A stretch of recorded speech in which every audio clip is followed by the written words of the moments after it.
Lý, chào mừng các bạn đến với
cổ.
vừa là nơi thờ thiên hậu, thánh mẫu, vừa là nơi để những người đồng hương gặp gỡ và hỗ trợ nhau trong buôn bán làm ăn. Hội quán cũng đã trải qua nhiều lần đổi tên khác nhau như Giang Chiết Hội quán Ngũ Ban, Trung Hoa Hội quán và về sau trở thành nơi học văn hóa, học tiếng Hoa cho con em, các gia tộc nên còn có tên gọi là Chùa Lễ Nghĩa. Trang chính điện được nói với tiền điện bởi tả vô và hữu vô. Xét theo kiến trúc, kết cấu bên trong chính điện chủ yếu là khung gỗ với hệ thống cục kèo vững chãi, sơn son tráng lệ. Bên trong chính điện là nơi thờ tượng của thiên hậu thánh mẫu, vị nữ thần mà người Hoa vô cùng tôn kính sùng bái trong văn hóa tâm linh. Tinh thần của người Hoa, bà được xem như vị thần biển linh thiêng, luôn phù hộ che chở cho thương nhân khi họ giao thương, đi lại trên biển thuận buồm xuôi gió đến nơi buôn bán an toàn.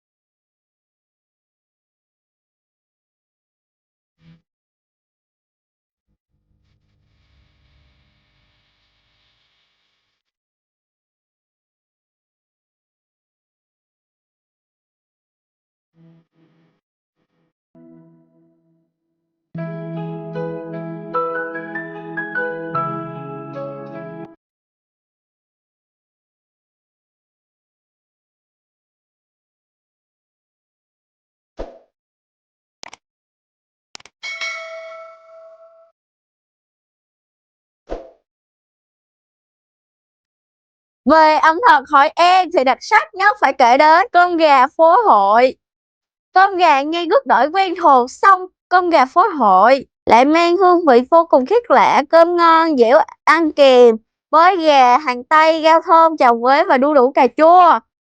Bánh đập hến xào. Bánh đập được chế biến từ gạo dẻo thơm, giòn rụm. Hến xào thơm ngon, vị đậm đà kết hợp cùng nhau là món ăn hài lòng khách đến vừa lòng khách đi. Nhất nhì Hội An, cứ một lớp bánh tráng ướt lại thêm một lớp bánh tráng nướng kèm thêm, chấm cùng chén nước mắm nêm, vị mặn mặn cay cay, thơm vị cá biển, mùi vị quả là thơm ngon.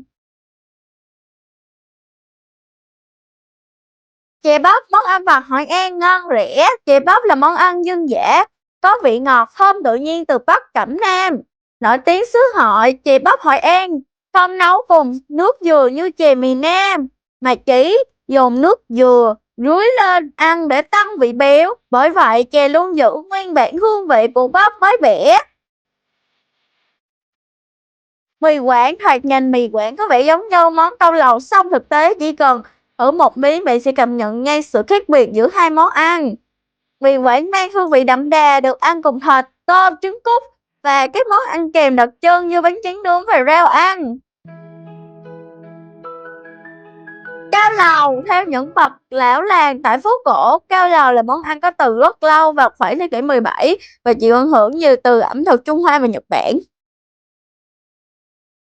Nếu đi bộ cảm thấy mỏi chân thì bạn có thể thuê đi thuyền trên sông Hoài, thả đèn hoa đăng với giá khoảng 30k đến 50k, thời gian từ 20 đến 30 phút. Khi màn đêm buông xuống cũng là lúc nhà mình quay lại Hội An để ngắm nhìn những ngôi nhà cổ và đèn lồng được trang trí khắp nơi, tạo cho ta một cảm giác bình yên lung linh đến lạ thường.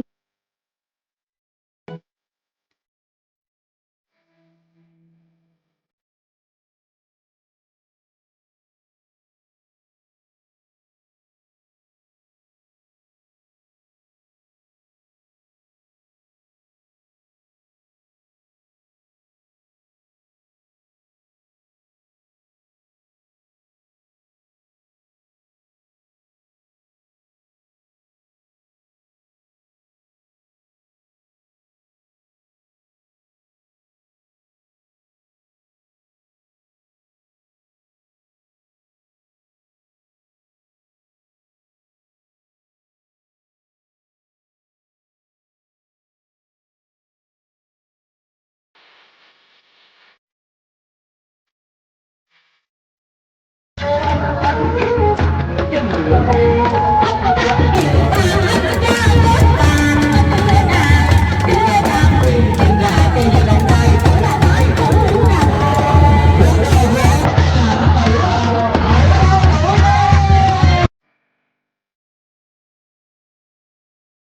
mình cũng thể hoa đăng không chỉ góp phần làm dòng sông Hoài trở nên thơ mộng mà còn mang trong nó một ước nguyện nào đó của mỗi chúng ta.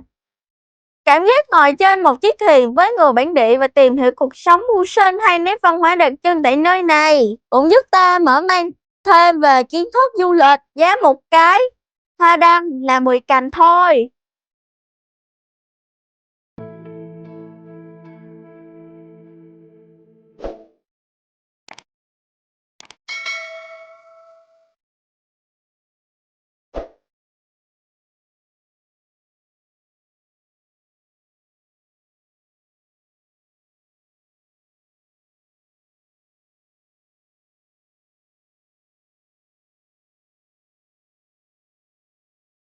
Ngoài ra còn có dịch vụ du thuyền vào đảo và xem show ký ức Hội An.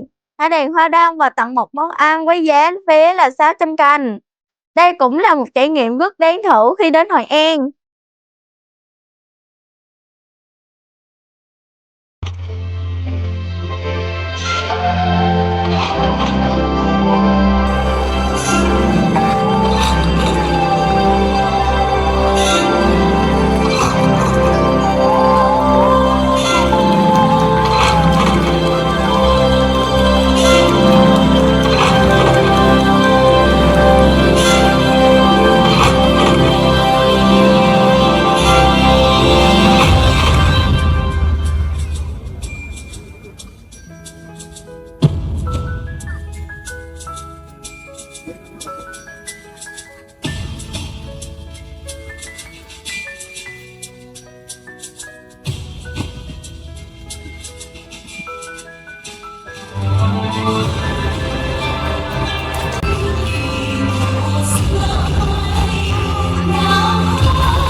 mình đến đây hết rồi. Hẹn các bạn Alexa để cùng mình tham quan chùa Minh Đức nhé. Nếu các bạn thấy clip này hay, hãy cho mình một like nhé. Bye bye các bạn.